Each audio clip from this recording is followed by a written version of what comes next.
Relacionamentos são construídos com base no amor, na confiança e no respeito. Mas, infelizmente, nem todos terminam como um conto de fadas. Em alguns casos, conflitos intensos, ciúmes e desentendimentos levam a finais trágicos e inesperados. Neste vídeo, vamos explorar a história de Benjamin Molina, de apenas 16 anos, que começou um relacionamento com uma mulher de 10 anos mais velha, mas o final não foi o esperado.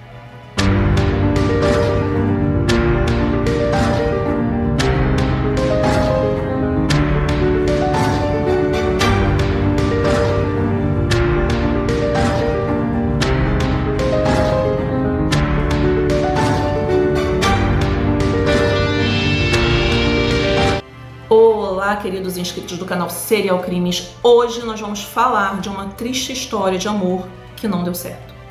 Prepare-se para uma abordagem sensível, informativa e que nos faz refletir sobre os limites do amor e os perigos de relações tóxicas. Mas antes, já deixa aqui o seu like, se inscreva aqui no canal para que eu possa trazer mais vídeos como esse aqui para vocês, ok? Então, agora sim, vamos ao caso. Benjamin Molina nasceu em 18 de janeiro de 2008 em Buenos Aires, na Argentina. E era um jovem que amava motos, cavalos e especialmente futebol, torcedor fervoroso do Boca Juniors.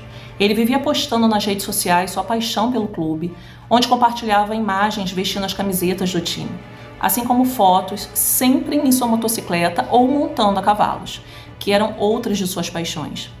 Benjamin era um menino tímido que não costumava se abrir para as pessoas ao seu redor e tinha dificuldades em fazer amigos. Mas mesmo sendo um menino que não costumava se abrir e falar da sua vida para as pessoas, ele se abriu para seus familiares sobre o relacionamento que tinha com uma mulher 10 anos mais velha que ele. Essa mulher se chamava Luan Rigoni, nascida em 1997, e ela teve um bebê em 2022. E apesar deles estarem em uma relação naquele ano, a bebê não era de Benjamin. Os dois não tinham um bom relacionamento, eles viviam brigando e entrando em conflitos desde o início. E as publicações nos perfis de cada um deles na internet refletiam essa instabilidade na relação. Em um dos posts, Luan escreveu uma mensagem de feliz aniversário para o Benjamin, que estava completando 16 anos em janeiro de 2024, e lá ela agradecia por ele estar ao seu lado nos bons e maus momentos, mesmo com todas as diferenças, e botou várias fotos que mostravam momentos do relacionamento deles, incluindo uma em que estavam juntos com a filha dela. Daí a mãe do Benjamin, chamada Jéssica Caraballo, deixou um comentário nessa publicação, pelo qual expressava também seu amor ou felicitações ao filho, mas ao invés de receber uma resposta do filho, ela obteve um agradecimento frio da Luan. Pouco tempo depois do seu aniversário, Benjamin, em seus posts, publicou algo que mostrava que estava passando uma fase conturbada com sua namorada. Em publicações mais recentes, ele sugeriu que não valia a pena tentar consertar os relacionamentos com pessoas que não valem o esforço, destacando que queria passar o ano de 2024 cercado por pessoas que o amavam e que realmente estiveram lá para ele em seus momentos mais difíceis. Aquilo mostrava a todos que o relacionamento estava realmente chegando ao fim. E realmente estava. O final de tudo aquilo se deu no dia 23 de março de 2024. Era um sábado invernal em Quilmes. O pai de Benjamin, chamado Matias Molina, estava a poucos metros do que se tornou uma cena de crime. Matias finalizava seu trabalho quando ouviu gritos vindo do interior da casa de Luan. Depois dos gritos, ouviu sons de garrafas e objetos de vidro quebrando. Ele pensou que algo terrível pudesse estar acontecendo ali e logo pensou que seu filho poderia estar envolvido. Com isso, ele entrou na casa correndo e viu Benjamin caído no chão com um ferimento grave no pescoço. Desesperado, ele o levantou nos braços e o levou imediatamente em seu carro para o hospital mais próximo. No entanto, apesar de seus esforços, Benjamin perdeu a vida poucos minutos depois de chegar ao hospital.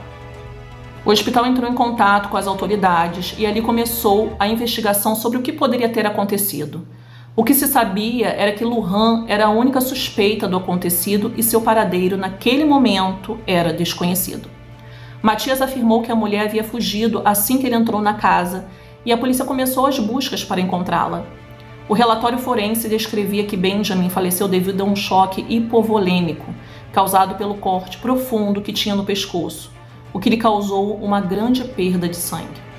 No local do crime, os investigadores encontraram uma garrafa de vidro quebrada que foi enviada ao laboratório forense para ser analisada. Essa prova, junto com os depoimentos de pessoas próximas a Benjamin, permitiu às autoridades formar uma hipótese sobre o ocorrido. De acordo com o que a polícia pôde reconstruir, tudo aconteceu porque o casal começou uma discussão acalorada na casa da suspeita e, em um momento de fúria, Lohan quebrou contra alguma superfície a garrafa de vidro e fez um corte no pescoço de Benjamin. Depois, fugiu ao ver o pai de Benjamin entrando. E em 25 de março de 2024, 3 dias depois de tirar a vida de Benjamin, Lohan foi detida após ser encontrada pela polícia em uma casa de um conhecido. Os agentes a levaram presa, onde ela está até hoje sob acusação de homicídio qualificado por violência doméstica. A publicação de aniversário, que havia sido postada nas redes sociais 2 meses antes, se encheu de comentários agressivos de familiares e amigos do jovem, bem como de pessoas que não o conheciam. Mas, obviamente, elas estavam indignadas com o que havia acontecido. Revoltados e sofrendo bastante, os entes queridos se despediram do jovem nas redes sociais, lamentando sua perda e pedindo justiça. Jéssica, sua mãe, usou seu perfil pessoal para pedir ajuda na busca pela justiça pelo ato contra o filho e revelou que Benjamin e Lohan haviam terminado o relacionamento há pouco tempo, mas ela não aceitava a nova realidade.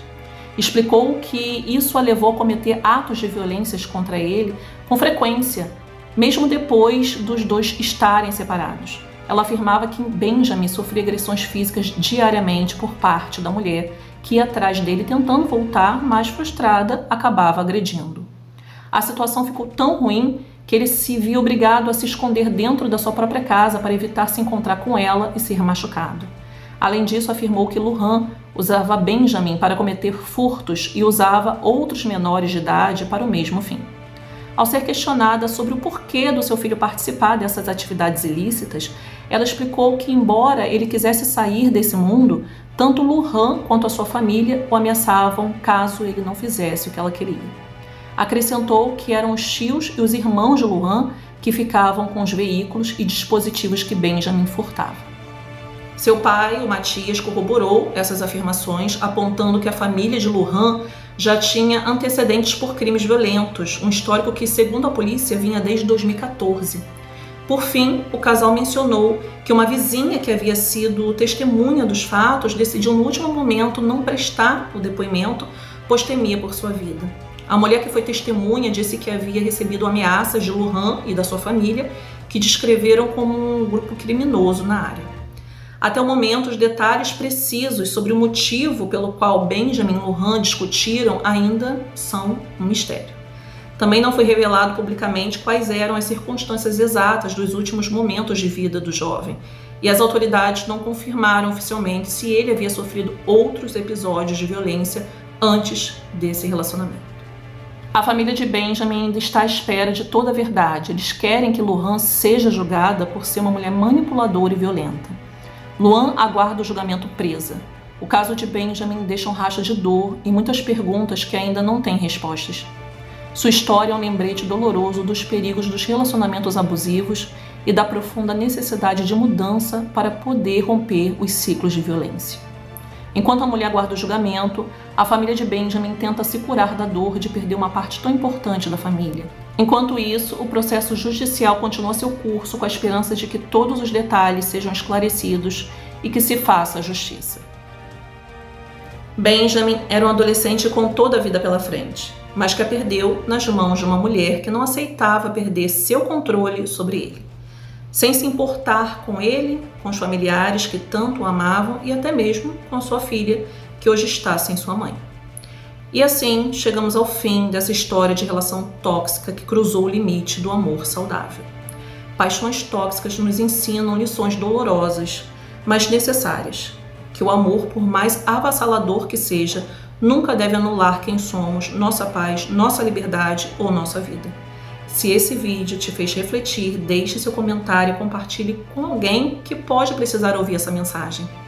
Obrigado por assistir e até a próxima sexta.